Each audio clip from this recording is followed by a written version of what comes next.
Hello and welcome guys, tech Bidyut চ্যানেলের আরেকটি নতুন লঞ্চিং ভিডিওতে তোমাদের স্বাগত জানাচ্ছি। হ্যাঁ গাইস, তোমরা ঠিকই শুনেছো, launching video guys, launching video. এটি জাতা মোবাইল নয় guys, Poco M7 Pro guys, Poco M7 Pro। Poco phone আবার একটি ফাটাফাটি মোবাইল লঞ্চিং করতে চলেছে। তো গাইস, আমি বিদ্যুৎশীল মোবাইলটিতে কি কি ফিচার্স রয়েছে না রয়েছে তা নিয়ে সবকিছু আলোচনা করবো ডিটেলস। তো গাইস, তোমরা ভিডিওটির ফার্স্ট থেকে লাস্ট অবধি জুড়ে থেকো। যদি নতুন হও তাহলে চ্যানেলটি সাবস্ক্রাইব করে রাখো। তো চলো গাইস, মোবাইলটি নিয়ে শুরু করছি চুল ছড়া বিশ্লেষণ। তো প্রথমে আসে মোবাইলটির ডিসপ্লে নিয়ে। তো ডিসপ্লে ব্যবহার করা হয়েছে 6.67 ইঞ্চির গো এলইডি HD+ ডিসপ্লে, যেটি রিফ্রেশ রেট 120 হার্জ। তো ডিসপ্লে নিয়ে কোনো সমস্যা নেই, একটি ভালো ডিসপ্লে ব্যবহার করা হয়েছে। মোবাইলটির কানেক্টিভিটি অবশ্যই 5G 4G বাকি 3G সবকিছু সাপোর্টেড। এবার আসি গাইস মোবাইলটির ক্যামেরাতে। Camera guys segment largest aperture camera, focus length 1.5 ব্যবহার করা হয়েছে। যদি আসে রেয়ার অর্থাৎ পিছনের ক্যামেরাতে 50 মেগাপিক্সেলের Sony LO-AT 600 OIS dual camera ব্যবহার করা হয়েছে। তো গাইস, ক্যামেরা তো দুর্দান্ত হতে চলেছে। এবার গাইস যদি আসে সেলফি ক্যামেরায়, তাহলে 20 MP সেলফি ক্যামেরা ব্যবহার করা হয়েছে। দুর্দান্ত গাইস, দুর্দান্ত।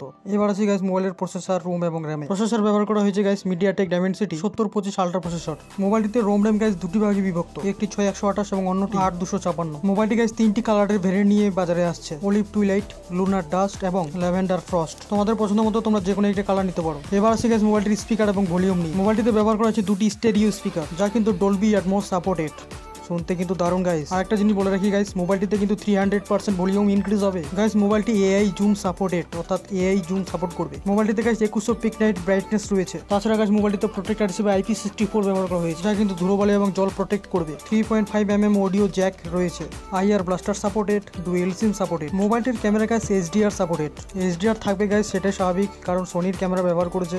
আর HDR থাকবে না সেটা তো হতে পারে না। 8GB র্যামকে গাইস পরবর্তীতে বাড়িয়ে 16GB পর্যন্ত করা যাবে। মোবাইলটিতে স্ক্রিন প্রোটেক্টর হিসেবে গরিলা গ্লাস 5 ব্যবহার করা হয়েছে গাইস। এবার আসি মোবাইলটির ব্যাটারি নিয়ে। ব্যাটারিতে কি ব্যবহার করা হয়েছে তা একটু দেখবো। মোবাইলটিতে ব্যাটারি দিয়েছে গাইস 5110 mAh। ব্যাটারি মোটামুটি ভালোই দিয়েছে গাইস, এবং তার সঙ্গে দিয়েছে গাইস 45 ওয়াটের চার্জিং অ্যাডাপ্টার, যা কিন্তু 1 ঘন্টা 20 মিনিটের মধ্যে ফুল চার্জ করতে সক্ষম। এই মোবাইলে গাইস ফিঙ্গারপ্রিন্ট সেন্সর ডিসপ্লেতে দিয়েছে, পাওয়ার কি বাটনে দেয়নি। মোবাইলটির মোটামুটি সবকিছু ফিচার্স নিয়ে চুলচেরা আলোচনা করলাম গাইস। এবার আসি মোবাইলটির দাম নিয়ে।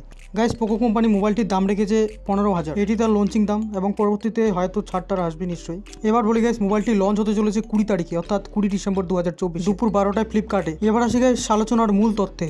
মোবাইলটিতে কি দিলে ভালো হতো এবং কি থাকলে সব থেকে বেশি বেটার হতো, এবং মোবাইলটি আদৌ কেনা যায় কি যায় না। এবং তার সঙ্গে অনেক কনফিউশন যে মোবাইলটি 15,000 টাকায় এটি কিনবো, মানে অর্থাৎ পোকো কোম্পানিতে যাবো নাকি অন্য কোম্পানিতে যাবো। দেখো গাইস, পোকো কোম্পানিকে সাধারণত বলা হয় গরিবের সেট, অর্থাৎ গরিবের মোবাইল। অর্থাৎ পোকো কোম্পানি একমাত্র আছে যারা কম টাকায় এত বেশি ফিচার্স সাপ্লাই করে। দেখো গাইস, সেটটির দাম যেহেতু 15,000 টাকা রাখা হয়েছে, এবং 15,000 টাকায় আরও অন্যান্য অনেক মোবাইল আছে, আমি বলবো 15,000 টাকায় অন্যান্য কোম্পানি এরকম দুর্দান্ত ফিচার্স অর্থাৎ দুর্দান্ত ক্যামেরা দিচ্ছে না।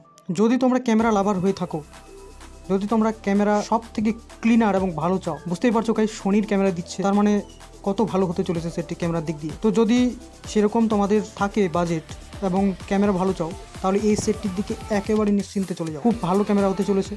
তবে 15,000 টাকায় যে ব্যাটারি পাওয়া যেত সেরকম ব্যাটারি দেয়নি, অর্থাৎ 6000 ব্যাটারি পাওয়া যেত সেটি দেয়নি। 15,000 টাকায় AMOLED ডিসপ্লে পাওয়া যেত, সেটিও দেয়নি।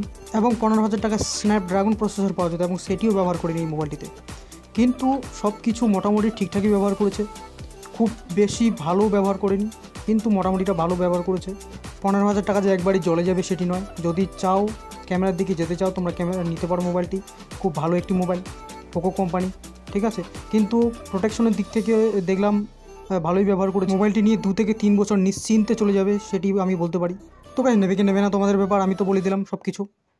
তোমাদের ভালো লাগলে ভিডিওটি লাইক শেয়ার কমেন্ট করে দিও, বন্ধুদের কাছে শেয়ার করে দিও যদি তাদের উপকার হয়, এবং বন্ধুরা যদি যাতে না ঠকে মোবাইল ভালো নিতে চায়, সেজন্য বন্ধুদের কাছে শেয়ার করে দিও, তাদের উপকারে আসবে।